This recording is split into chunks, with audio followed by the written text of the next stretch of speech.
Del día.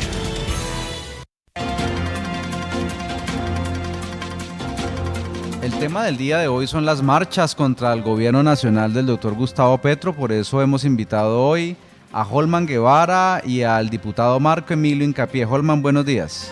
Muy buenos días a todos los oyentes, a la importante mesa de trabajo y a todos los que en este momento sintonizan este importante medio de comunicación. Querido Marco Emilio Hincapié Jr., buenos días.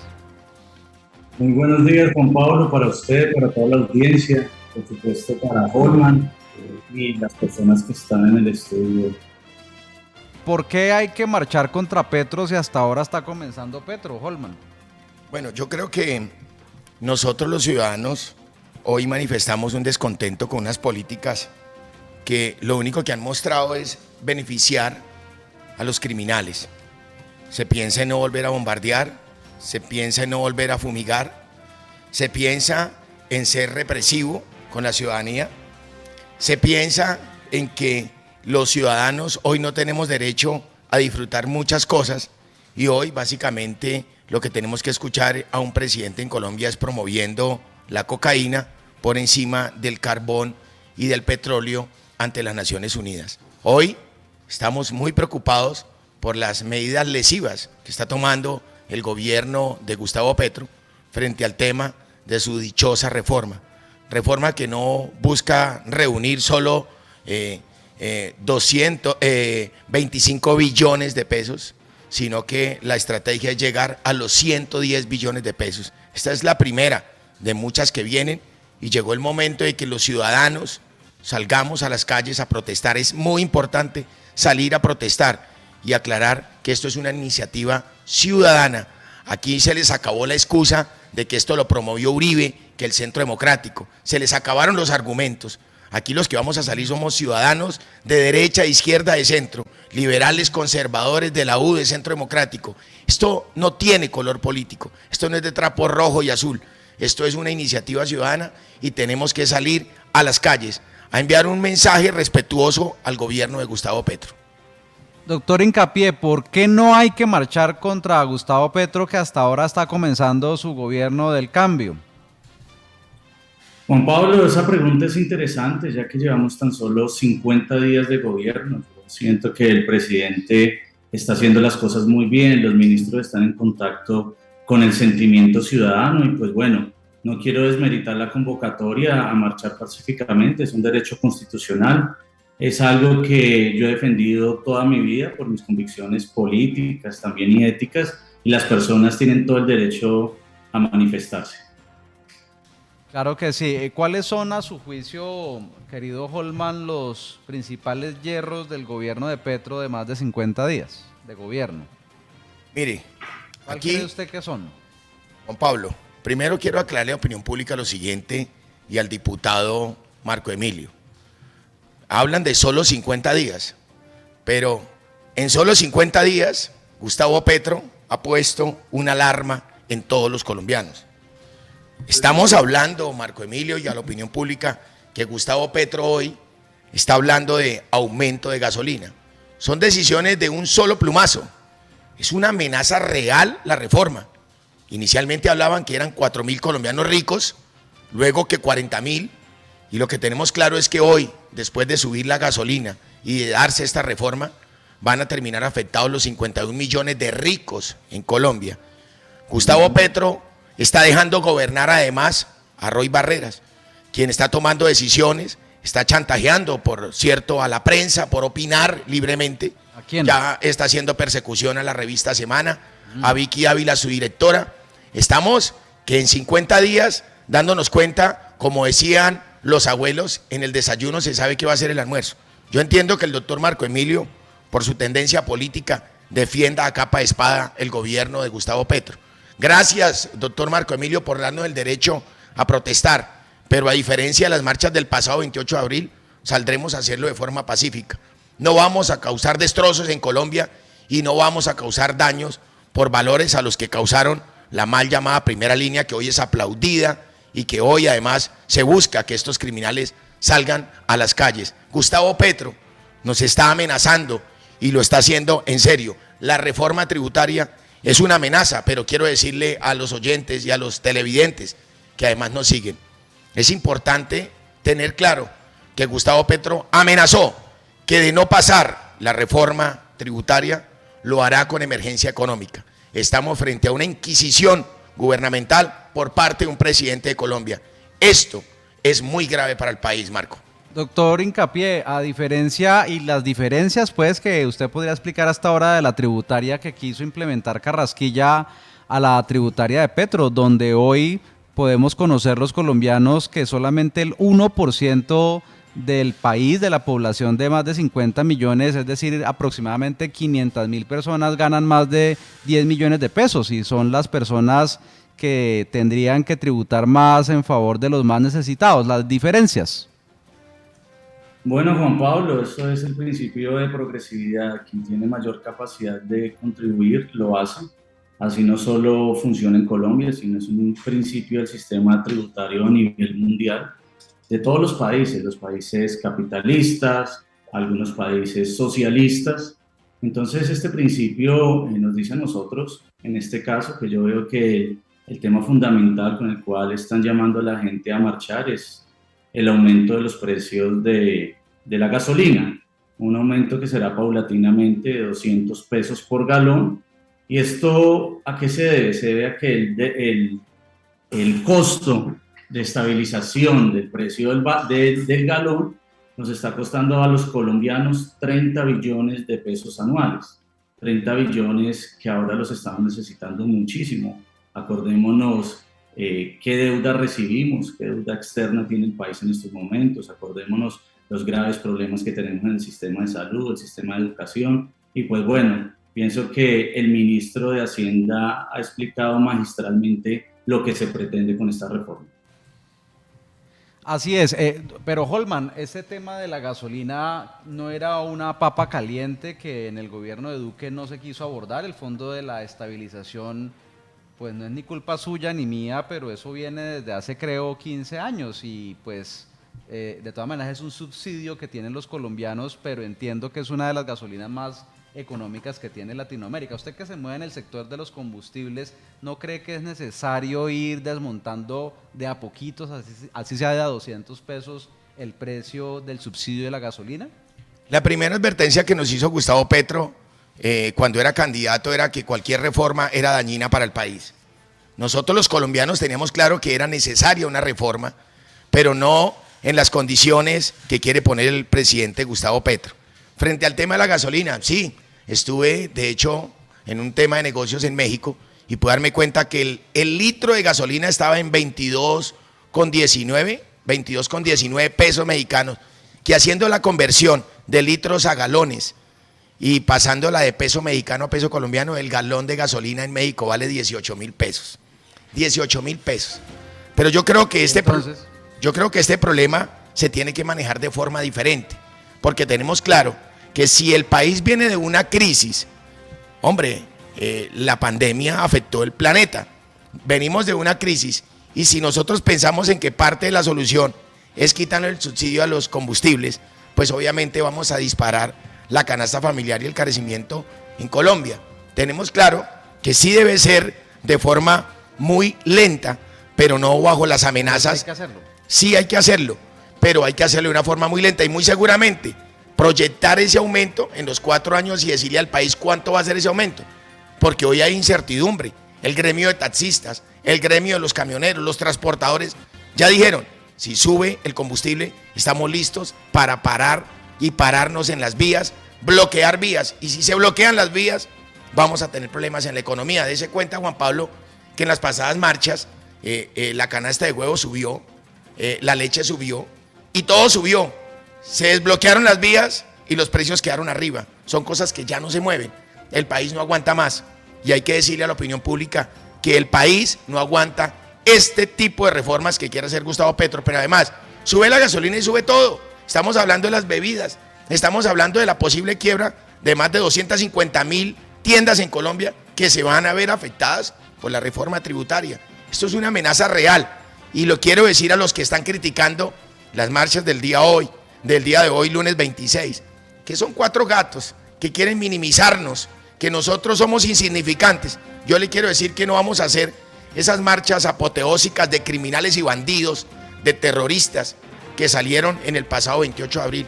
Vamos a salir muy seguramente no va a ser multitudinaria, pero sí creo que va a haber una respuesta masiva de muchos ciudadanos y advertirle a los colombianos, a la izquierda, a la Colombia humana, al pacto histórico, que este es la primera marcha pacífica de muchas que vendrán, porque a Petro lo eligieron 11 millones de colombianos. ¿Qué vamos a hacer con los otros 40 millones que no votaron por Petro? Siguiendo en esta línea energética, doctor Hincapié, ¿acaso no es un buen logro lograr la baja de las tarifas históricas de la energía en Colombia, o de pronto es algo coyuntural por el tema de la inflación y los costos internacionales y la guerra con Ucrania y Rusia, etcétera? ¿No es acaso un momento histórico donde se ha bajado la tarifa de la energía en nuestro país y que estamos a puertas de que, por ejemplo, en el Tolima Celsia nos diga cómo va a quedar el kilovatio hora para 2023?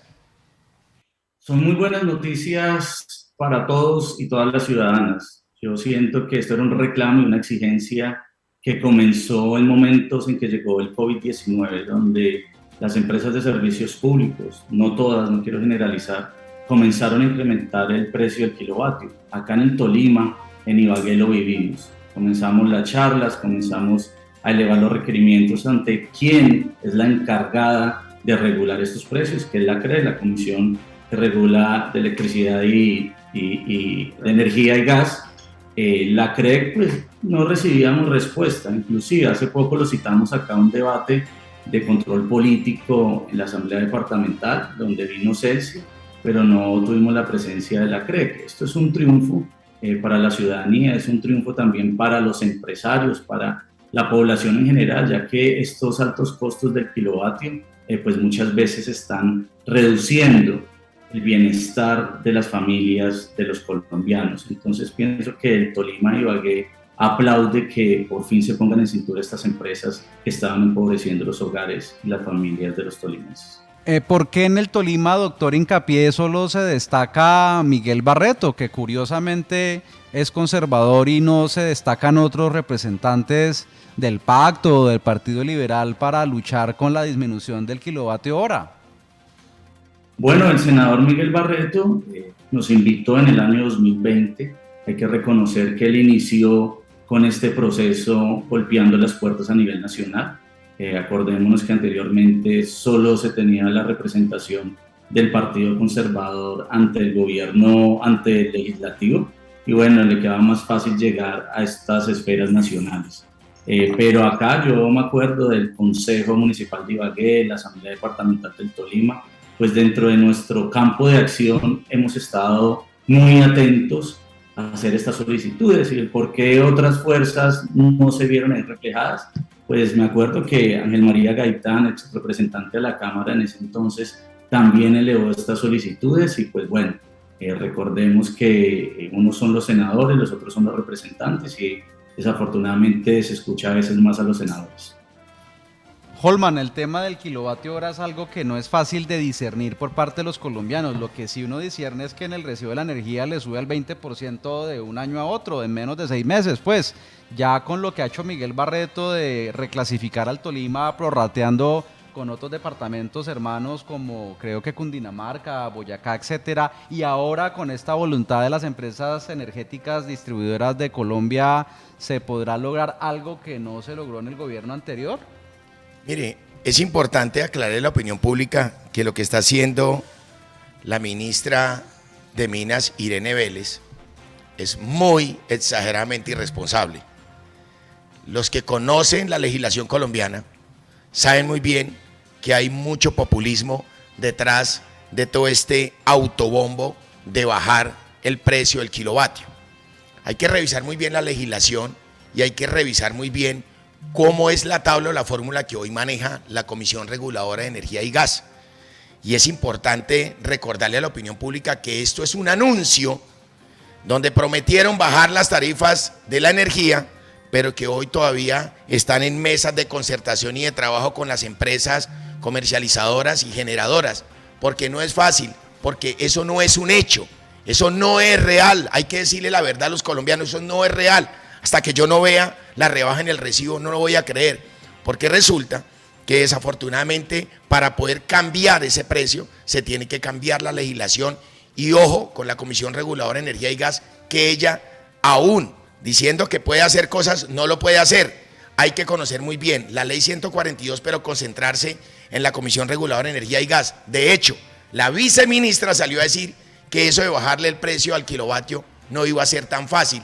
Ella sabe lo que yo sé y desafortunadamente hay que decirle la verdad al país. Yo respeto mucho la gestión del senador Miguel Barreto, la gestión de muchos políticos demagogos que quieren salir en estos momentos enervando los sentimientos de los colombianos que clamamos que bajen el costo de los recibos, de los servicios públicos, pero eso no es tan fácil. Y yo sí quiero decirle la opinión. Sánchez dijo que sí, que iba a bajar algo. Juan Pablo, se lo digo yo como conocedor del tema, que no es fácil. Y hasta que yo no vea en el recibo que le bajaron el precio. Está como Santo Tomás con el tema de los recibos de la energía. Yo estoy completamente convencido de que esos anuncios que están haciendo en el gobierno nacional y que están haciendo algunos senadores del país no es tan real. De pronto es algo parcial por ahora mientras se da el cambio en la ley, porque la ley, entiendo, ya es obsoleta, ¿o no? No es tanto la ley, sino las fórmulas y lo que hoy se maneja al interior de la CREC. Bueno, eso es importante. Cambiemos el tema. Hay otro tema muy interesante, doctor Hincapié Jr., y es la salud.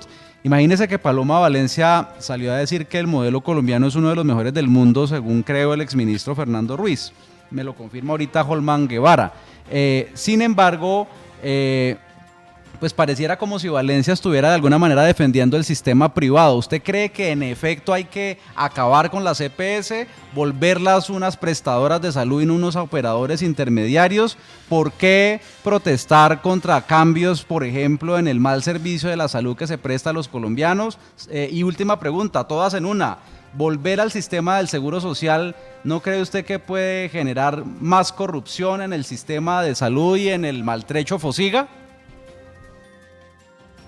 Bueno, Juan Pablo, usted lo ha dicho, más corrupción, ¿no? El sistema de salud está permeado por la corrupción. Desafortunadamente, esta corrupción ha causado que miles de personas en este país hayan perdido su vida. Es un sistema de salud donde la prestación del sistema como tal es una prestación indigna con los habitantes de este territorio colombiano. ¿Qué nos ha demostrado? Y pongo un ejemplo. ¿Qué nos ha demostrado el caso de fortalecer la red pública hospitalaria?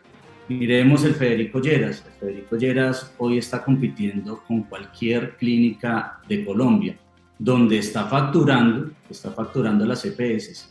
¿Y hoy qué encontramos? Que las EPS a comienzo de año, cuando hicimos el debate, adeudaban al Federico casi 300.000 millones de pesos. Entonces, mire lo grave del sistema de salud. Están quebrando a los hospitales y no solo a la red pública, sino también a la red privada. Si se pone a hacer, uno a hacer de cuánto le deben a las clínicas en Colombia, las EPS, creo que las cifras son bastante preocupantes, y cuánto le deben también a la red pública hospitalaria. Acordémonos que esto es un hueco que se está abriendo todos los días y financieramente se está volviendo inviable, ya que las EPS se está viendo que hay un carrusel respecto a la compra de medicamentos, respecto a la contratación de servicios de salud, y ellos están manejando dineros que son públicos, dineros que son de todos y todas los colombianos.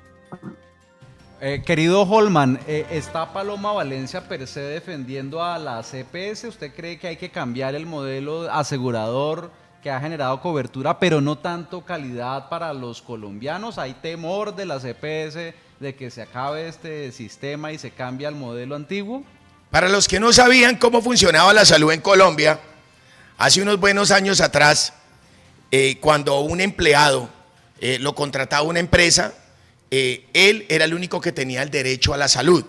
Significa que si el señor tenía esposa y 5 hijos, el único que tenía derecho era el señor. Sus hijos y su esposa quedaban por fuera del sistema. La cobertura en este país, antes de la ley 100, estaba más o menos entre el 27 y el 29% de los colombianos. Hoy el sistema de salud, la cobertura llegó al más del 82%. Es importante aclararles que en esa época, cuando existía el Seguro Social, para tener acceso a una cita médica, se tenía que hacer filas del día anterior desde la 1 de la mañana muchas veces, y la gente se amanecía. Habían negocios vendiendo los turnos en el Seguro Social. El sistema de salud que hoy tenemos, coincido con Paloma, es uno de los mejores del mundo, donde garantiza cobertura en la salud. Marco Emilio toca un tema sensible, claro, Marco Emilio, la corrupción, una palabra maravillosa que hoy cabalga en el gobierno de Gustavo Petro. Esos políticos corruptos que a través de tantos años gobernaron al país, hoy están a merced y al servicio de Gustavo Petro para aprobar todo lo que se llamen reformas. Pero le voy a decir algo, si hay alguien que sabe de corrupción en Colombia frente al tema de salud, es Roy Barreras. Él conoció el negocio de Caprecón, él conoció cómo se quiebran las EPS y cómo se quiebran las IPS, y es Roy Barreras el que hoy amenaza, y amenaza además la ministra con que en este país se tiene que colapsar, tiene que pasar algo muy grave. ¿Para qué?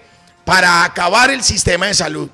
Y ellos, bajo un modelo nuevo, que no ha sido socializado, que no lo conocemos, finalmente de un plumazo, como lo están haciendo todos, destruir el sistema de salud en Colombia, que coincido con Paloma, es uno de los mejores del mundo. Bueno, y hay un último tema antes de que venga el ping-pong político de Econoticias y el destape de Joana Aranda, que lo invito a que lo vea y lo escuche en contados instantes.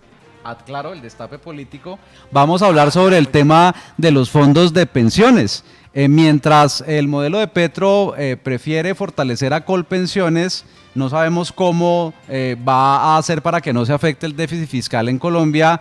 El otro modelo, el modelo actual, pues privilegia de alguna manera el mercado de capitales y los fondos privados reunidos en Asofondos. ¿Cómo hacer para escoger uno de los fondos privados o públicos para no quebrar el sistema pensional de Colombia, que por cierto está desbalanceado, que no se ha hecho una reforma actuarial como corresponde y que en este momento las personas que menos salarios mínimos ganan en Colombia, Holman, si usted está en un fondo privado y se gana y se aporta sobre 2 o 3 salarios mínimos, se pensiona sobre un mínimo, porque infortunadamente el sistema, las cuentas no cuadran, eso nunca se ha reformado. Sin embargo, si usted está en Colpensiones, sí se pensiona con un 65%, pero cuando ya las pensiones son altas, el déficit fiscal crece mucho para sostener a los más necesitados. Entonces es un sistema que está desbalanceado y que de alguna manera podría poner en riesgo las finanzas públicas de Colombia. Mire, tenemos claro que frente a la reflexión que usted hace, doctor Juan Pablo, está claro además de que las pensiones son de los que han trabajado. Lo que quieren hoy es aplicar el mismo modelo que aplicaron en Argentina. Como el gobierno necesita plata y necesita hacer caja y necesita flujo, tiene que echarle mano a lo que sea. Yo quiero ver al señor Roy Barreras cumpliendo lo que prometió. De no aprobarse la reforma tributaria, lo haremos vía emergencia económica.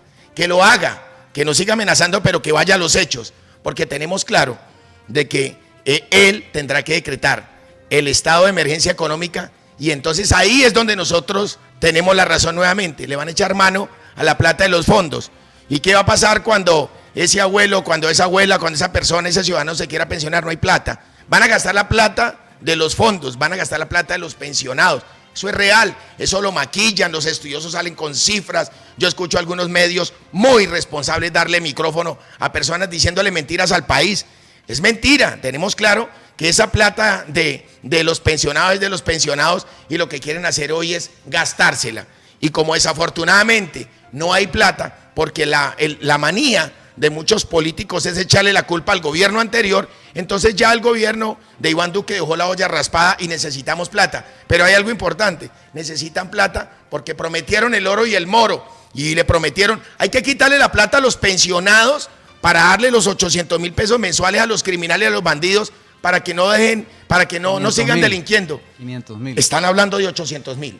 Bueno, 800.000 pesos. Hablemos de las bondades rápidamente, Marco Emilio, del sistema de pilares. El sistema de pilares lo que consiste es en que los pensionados o los cotizantes de menos ingresos en Colombia, ya sea 2, 3 o 4 salarios mínimos, se pensionen por lo menos con el 65% de su aporte mensual en los últimos 10 años y no se pensionen como pasa hoy con un salario mínimo. Es que la gente no sabe eso, la gente... Si aporta sobre 3 millones, Javier Soto, usted que gana harto aquí en Ecos, usted se pensiona si está en un fondo privado con el salario mínimo. Para eso se quedó el sistema de pilares. El problema de los pilares es saber cómo se reduce el déficit fiscal y que no se quiebren per se los fondos de pensiones privados. Ahora, es que el grueso de los aportantes a los fondos está en esta pechuga, pues, por decirlo de alguna manera, en la visión de los negocios de Asofondos. ¿Qué es mejor, el sistema de pilares o el sistema actual, Marco Emilio? Bueno, Juan Pablo, hay que preguntarle a quienes crearon esa fórmula. Fue el Banco Mundial al ver las graves crisis que están presentando en todo el mundo a raíz de que no se pueden sostener los sistemas de pensiones planteados. ¿Qué ocurre? Pilar 1 y Pilar 2. Pilar 1, el sistema de pensiones público, que sería Colpensiones, donde cotizarían las personas que ganen de 1 a 4 salarios mínimos legales vigentes, aunque el Banco Mundial habla que es hasta 2 salarios mínimos legales vigentes, que más o menos estamos hablando del 80% de los que cotizan en este país. Y en el Pilar 2, donde estarían los fondos privados, estaríamos quienes ganamos más de 4 salarios mínimos legales vigentes y cotizaríamos en este sistema. ¿Qué pasa? La población colombiana ha venido cambiando. Antes, por cada adulto pensionado, existían más de 5 personas que estaban cotizando.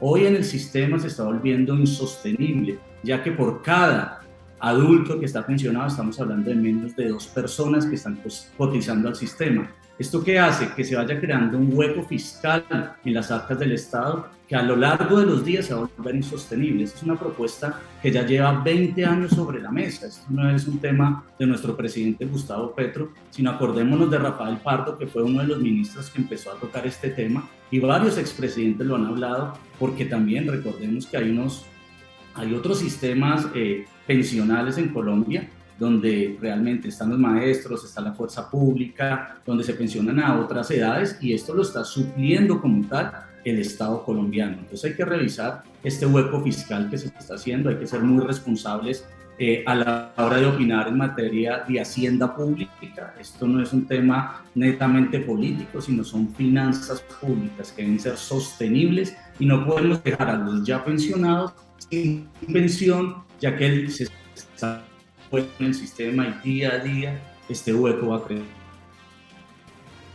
Mi querido Holman Guevara, muchas gracias por estar con nosotros hoy en el tema del día de Econoticias y la invitación final para marchar entonces según su visión política e ideológica contra el gobierno de Gustavo Petro.